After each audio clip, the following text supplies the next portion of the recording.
To be or not to be? That excuse me. You know what, my Richard Burton impression leaves a lot to be desired, but this, actually, a very clever, multi-layered theatrical reference. Honestly, it's very good. Oh my god, hey, welcome back to my theatre-themed YouTube channel. My name is Mickey Joe, and I am obsessed with all things theatre. I am a professional theatre critic based here in the UK, and today I'm very excited to be telling you about one of the best plays I have recently seen, The Motive and the Cue. It is currently playing at the Noel Coward Theatre in London's West End, having transferred from its original home at the National Theatre. This officially opened for the press back in December. I finally got around to seeing it last week, and in today's video I'm going to bring you my full 5-star review of this show. It is that good, it's the best thing I've seen so far this year, a few weeks into January, and I'm very excited to tell you exactly why. Now, if you enjoyed today's review video, there are many more here on my channel for many more West End and Broadway shows. Make sure you subscribe so you don't miss whichever review is coming next. And for even more theatrical content, you can also find me on other social media platforms. Go look me up. I am Mickey Joe Theatre on Instagram, TikTok, the app formerly known as Twitter, Facebook, LinkedIn. I don't think I ever had MySpace, alas. Too young. And if you have already been to see The Motive and the Cue, let us know what you thought about the production in the comments section down below. For now, let me tell you what I thought about it.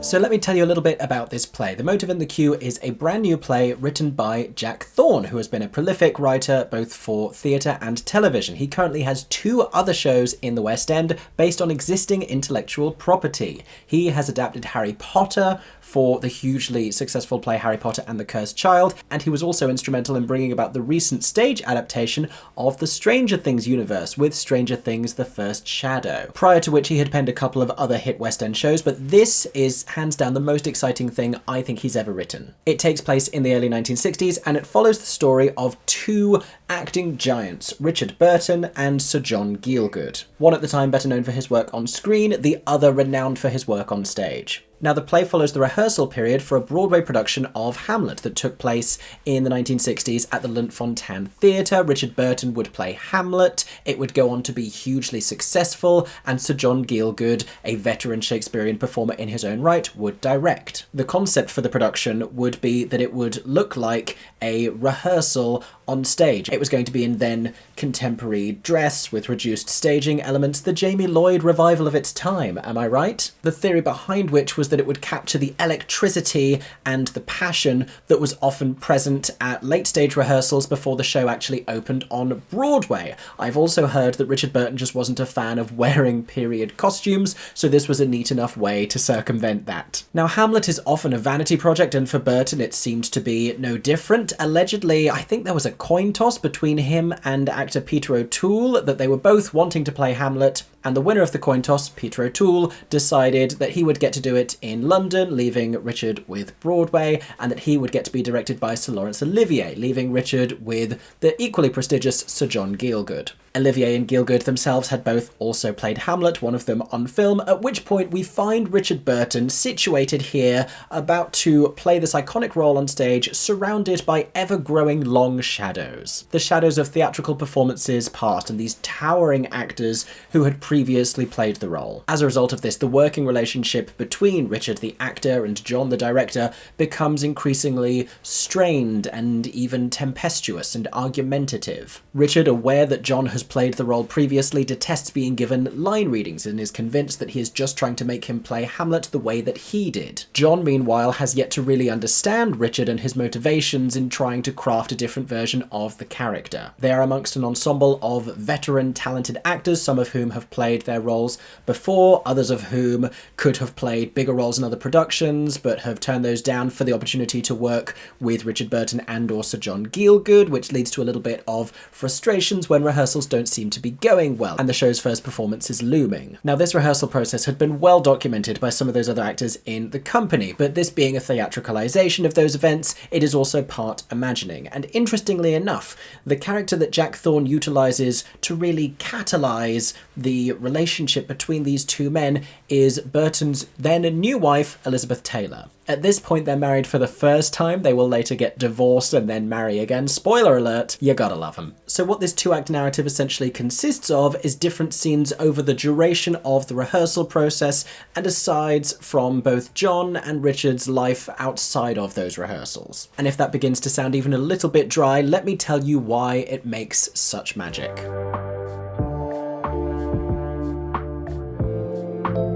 So like I mentioned before, this is a 5-star play for me. It's a 5-star production, it's 5-star writing. Critically, it is 5-star performances from just about everyone in this cast. And it's quite unwieldy to begin with. We have this opening scene where they are meeting for the first time on the first day of rehearsal, having all just been mobbed by reporters and paparazzi on their way into the theatre because of the presence of the famous Richard Burton. There is a sort of a very slight tension in the air, but no indication that this is going to bubble any further. Of course it does. But you have this sprawling, sort of uninviting staging from director Sam Mendes.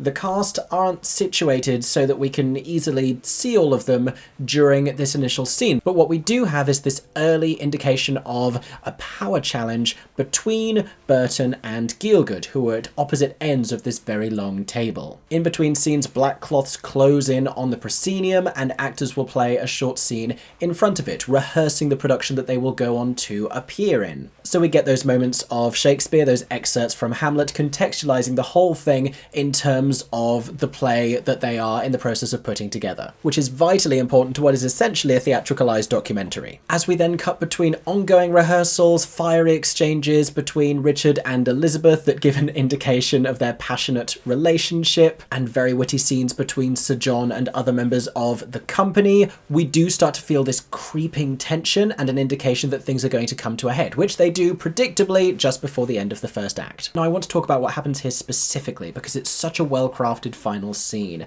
and it's brilliantly foreshadowed because Richard has a moment in an earlier exchange with Elizabeth where he flippantly remarks that perhaps they should drink, perhaps they should be drunk at rehearsals, and that's what ends up happening. He arrives at this rehearsal clearly inebriated and with more alcohol on hand that he offers to other visibly uncomfortable members of the company, and after a tense passive-aggressive exchange between Richard and John, which at this point have become increasingly common, he openly mocks him by portraying Hamlet in a unkind impression of him. Now, Gielgud up to this point has been depicted as sort of comfortably powerful. He's had these scenes in his office where people have come in to ask him questions, whether it's the assistant director, whether it's another member of the company in a smaller supporting role, and he sort of entertains himself in his responses to them. He's very witty, if a little bit unhelpful. At one point, when a character asks him if they're being dismissed, he remarks that it was kind of them to notice. We see him exuding this natural, polite authority. He's so respected that nobody challenges this,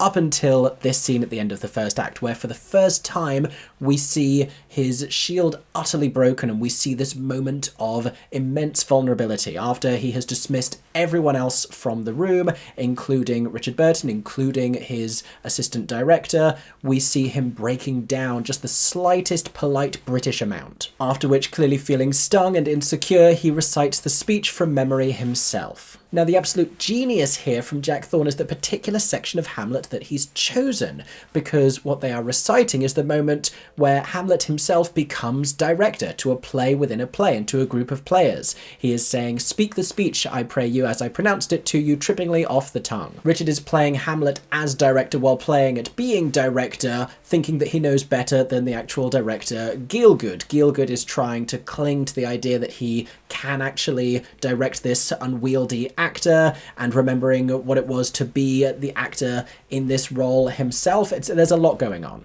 Then we go to the second act, which opens with this delicious, wonderful scene between Elizabeth Taylor and John Gielgud. They're out getting breakfast together, and both of them we know to be well versed in the art of putting their companions at a little bit of unease. They're each used to dominating conversation, and they find in each other the perfect sparring partners. They are in many ways kindred spirits, and that, combined with what Elizabeth actually tells Sir John Gielgud, which allows him to understand Burton a little bit better, invites us as the audience to understand the relationship that these two men could go on to have a little bit better. It's this odd symmetry between Elizabeth Taylor, who we've seen challenge Richard in a way that he welcomes, with Gielgud, who he is indifferent to the challenges of. That becomes the idea that will unlock their working relationship, hence it's Elizabeth Taylor that catalyses the entire play. She is very well utilised as a character here. Now, I want to name some of the creative team before I go on to talk about the performances. This was originally directed by Sam Mendes. Zoe Ford-Burnett is credited as the West End director now that the production has transferred, and what I really love about this is the way that it gradually opens itself up to us as an audience as we progress through the thing, the way that it becomes increasingly theatrical, the way that we slowly shift into what the performance is actually going to look like. The dynamic between these two men, which is the focus of the entire play, is never predictable. It isn't obvious at the beginning that they're going to have this immense falling out. It sort of creeps in steadily. It doesn't come too soon. In the second act, when he's had this meeting with Elizabeth Taylor and you think everything's going to be instantly repaired, it absolutely isn't. It takes its natural time in arriving to that place, and then when it does, my god, what a satisfying sequence when Burton and Gielgud finally have this personal breakthrough, and Gielgud suggests this one little variation on his Hamlet that unlocks an entire new way of looking at the production and their ability to work together. The set design is by Es Devlin, which is in many ways just naturalistic. We have this rehearsal space that we spend much of our time in. When the walls close in, we have this dark backdrop which sort of contrasts that to give a sense of performance. But then we go to this New York apartment shared by Burton and Elizabeth Taylor, and it's, I feel, deliberately small and claustrophobic and closed in, and that's not to suggest that they weren't living somewhere very lush and expensive. We can tell by the decorations. There's a nice little chandelier, it's red, they have lovely couches, but I characterised it as being claustrophobic, and I do think that that is deliberate. Where we have this open, wide rehearsal space, you have Elizabeth Taylor remarking that she feels trapped here. She longs to be with him at those rehearsals. She longs to come and see what it is that they are doing, so you get a very different feel in those scenes. And finally, Alistair Coomer and Naomi Downham are credited with the casting, and it has been sublimely well cast. I want to tell you about the performances next.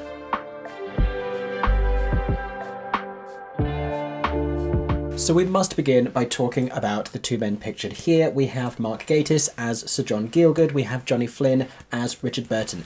Each of them, in depicting these very memorable and very significant men, have done a fantastic job in characterising them recognisably. They each get the vocal delivery, I think, spot on. But importantly, they don't feel like caricatures. They still feel like developed, nuanced, real human beings. And for both of them, I think that's a very fine line to walk, because with Gatiss especially playing Gielgud, which I think is just by a hair the slightly showier part in this production, this could so easily, with his affectations and mannerisms and his mellifluous voice, start to sound like a comic caricature, but it doesn't. He has this sense of very genuine humanity and depth throughout. He is sincerely funny, but we do have these unexpected moments of very revealing heartbreak. The first of which I already told you about, but the second of which is a smartly conceived scene that happens between him and a male escort, revealing a side of his personal life that otherwise isn't really explored in the play. Johnny Flynn, meanwhile, in trying to play Burton as Hamlet, also manages to play Burton like he is Hamlet, but doesn't realise, because much like the Dane, he is grappling with this indecision. He, in the second act, is trying to discern how he will deliver his iconic to be or not to be, but throughout the play that's also what he's wondering, except rather than to be or not to be, it's to be or what to be. And despite evident egotism and thoughtless behaviour towards the rest of his company and his director, he is, in spite of all of that, still endearing endearing. You root for him to work his way through all of this because you can see what it means to him. You believe how much he values Sir John Gielgud being the director of this production. The two of them spar relentlessly, but Burton's admiration of him is played with such tremendous honesty. And like I mentioned, like Gatiss, Johnny Flynn does a fantastic job of delivering the material as Richard Burton in that iconic voice. He also does a fantastic job of capturing the frenzied nature of his early marriage with Elizabeth Taylor, who we need to talk about next. Tuppence Middleton's performance as Elizabeth Taylor. For my money, it was a little bit less vocally similar to Elizabeth than the two men were to the characters that they were playing, but I didn't mind that because the extent to which she had been characterized, she is in many ways the most captivating character in this entire play. She dominates any scene that she is in with this easy charm and with this gravity. Everyone feels pulled in towards her. They remark at several times throughout the play that she is sort of effortlessly dazzling, and that reaches the audience as well. Tuppence Middleton is sensational in this role. In just speaking about Burton, she pours so much care and love into it. You can see why they got married twice. Most people only do it the once. That's love. But there aren't enough glorious things I can say about her performance. A genuine star turn. And just before we finish, I must also say that Luke Norris, Sarah Woodward, and Ellen Adelia also do fantastic supporting work in this play.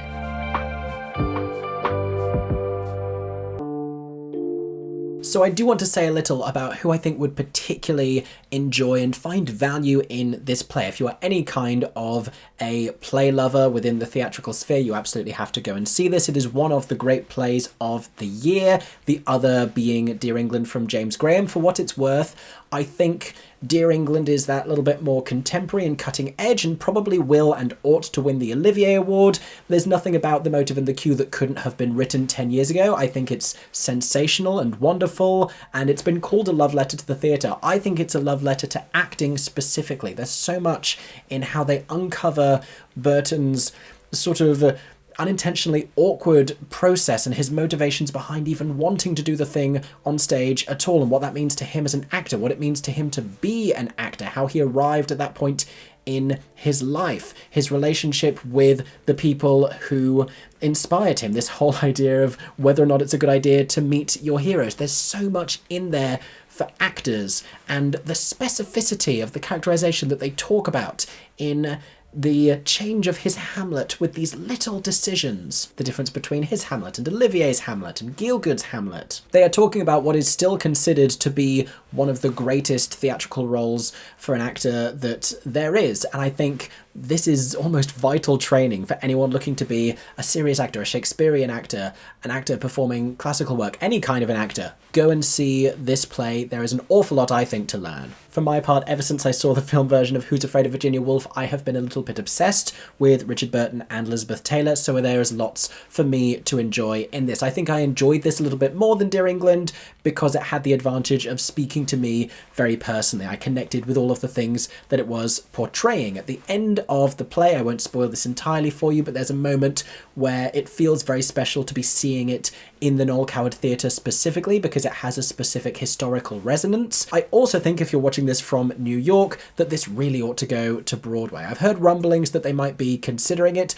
I think this would do very well on Broadway, and if it doesn't go into the Lunt-Fontanne Theatre after Sweeney Todd, where this production of Hamlet was actually staged with Burton and Gielgud directing, then Broadway, I don't know what you're even doing, because that just makes the most sense to me. In any case, those have been my thoughts about the motive and the cue in the West End. I hope you've enjoyed this video. If you did, make sure to subscribe to my theatre-themed YouTube channel for many more reviews coming very soon. And don't forget, if you've seen the motive and the cue already, don't forget to comment with your thoughts down below. I hope that everyone is staying safe and that you have a stagey day. For 10 more seconds, I'm Mickey Joe Theatre. Oh my god, hey, thanks for watching, have a stagey day. Subscribe!